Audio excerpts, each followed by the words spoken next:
The dodo is to walk around and take the sun and air.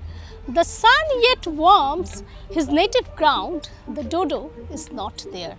আজ 5ই জানুয়ারি জাতীয় পক্ষী দিবস। পক্ষী দিবসে যাদের কথা মনে পড়ে, রোজ সকালবেলা ঘুম থেকে উঠলে সেই পাখিদের কলকাকলিটা বোধহয় এখন আর দেখা যায় না, শোনাও যায় না।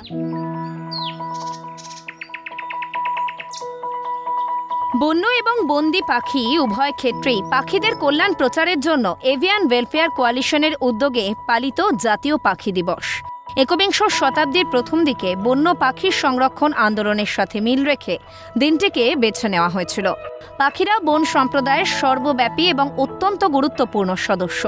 পোকা শিকারী হিসেবে পাখিরা ফলিভরাস আর্থ্রোপডের প্রভাব হ্রাস করে গাছের বৃদ্ধিকে প্রভাবিত করে।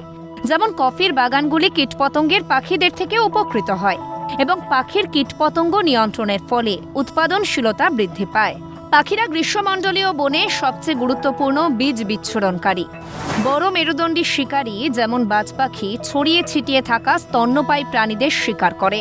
পাখিদের দ্বারা পরাগায়ন গাছের জনসংখ্যার জিনগত গঠনকে প্রভাবিত করার একটি গুরুত্বপূর্ণ উপাদান।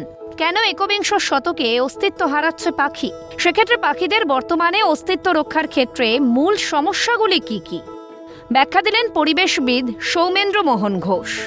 মূল ভাবনা চিন্তা হচ্ছে পক্ষী সংরক্ষণ করা, কনজারভেশন করা, কারণ অনেক স্পিসিস ডিস্টিংক্ট হয়ে যাচ্ছে এই এভিয়েশন স্পিসিস। তো 2002 সালে এভিয়েশন ওয়েলফেয়ার কোয়ালিশন একটা জনচেতনা বাড়ানোর জন্য যে কীভাবে পক্ষীদের বংশ বিস্তার করা যায়, যারা আমাদের বিলুপ্ত হয়ে যাচ্ছে তাদেরকে কিভাবে আবার ফিরিয়ে আনা যায়। এক্ষেত্রে বিশ্ব উষ্ণায়ন পাখিদের অস্তিত্ব হারিয়ে যাওয়ার পিছনে কতটা ভূমিকা পালন করছে? বিজ্ঞানের অগ্রগতির ফলে উন্নতির শিখরে পৌঁছেছে মনুষ্য সমাজ। মুঠোফোনের জমানায় মানুষ যা চায় সবই প্রায় নাগালের মধ্যেই চলে আসে, কিন্তু এই মুঠোফোনের কারণে বিপন্ন হতে চলেছে পাখিদের জীবন। হোর্ডিংয়ের করা আলো এবং জেনারেটরের দূষণও পাখিদের সমস্যার কারণ। ইকো সেন্সিটিভ জোনে যদি ক্লাব থাকে, এখানে যেমন লেকে রবীন্দ্র সরোবরে ক্লাব আছে, তার এখন মিউজিক বাজছে আজকে ছুটির দিনে এবং লাইট জ্বলছে, সেগুলো পাখিদের একটা বিষয়, কারণ একটা চিন্তার বিষয়। পাখিদের ব্রেন তো ঠিক আমাদের মতন নয়, অতটা শক্তিশালী নয়, তাদের ছোট্ট ব্রেন এবং হার্টও তাদের খুব মানে অতি ক্ষুদ্র হার্ট তাদের। তো এখন এই যে ইলেকট্রোম্যাগনেটিক রে, এটা একটা খুব সেন্সিটিভিটি যাদের আছে, মানে সেন্সিটিভ যারা অ্যানিমেলস বা বার্ডস, তাদেরকে হিট করে। তো এই যে 5G স্পেকট্রাম যেটা তুমি বলছো, সেটা অ্যাকচুয়ালি খুবই পাখির ক্ষেত্রে কিন্তু এটা বিষয়টা খুবই চিন্তাজনক বিষয়। হোর্ডিংয়ে ডেফিনেটলি যে সমস্ত হাই ভোল্টেজ লাইট থাকে সেটা খুব ড্যাজলিং, এবং সেটা হয়তো বিজ্ঞাপনের ক্ষেত্রে ঠিক আছে, কিন্তু পাখিদের ক্ষেত্রে ঠিক নয়। শব্দ দূষণ, জল দূষণ, বায়ু দূষণ, তিনটেই পাখিদের ক্ষতি করে। জল দূষণ হয়ে গেলে তারা কীটপতঙ্গ সেভাবে পায় না, এবং শব্দ দূষণ হলে তাদের ভাইব্রেশন হয়, সেটা জেনারেটর চললে তো হবেই, তার ধোঁয়া। যেমন আমরা লেকে এইমাত্র দেখলাম যে ডিজেল কনস্ট্রাকশন ভেহিকলসগুলো চলছে, কনস্ট্রাকশন হচ্ছে, এগুলো উচিত না। চোরা শিকার এবং পাখিকে খাঁচায় বন্দি করে পোষা কতটা ক্ষতিকর পাখিদের ক্ষেত্রে? সেক্ষেত্রে পাখির অস্তিত্ব রক্ষার জন্য সাধারণ মানুষ হিসেবে কি কি করণীয়? ব্যাখ্যা দিলেন পরিবেশবিদ সৌমেন্দ্র মোহন ঘোষ। পাখি সেই জায়গাতেই থাকে যেখানে সবুজের একটা সমারোহ থাকে, এবং নানান রকম গাছ লাগাতে হবে।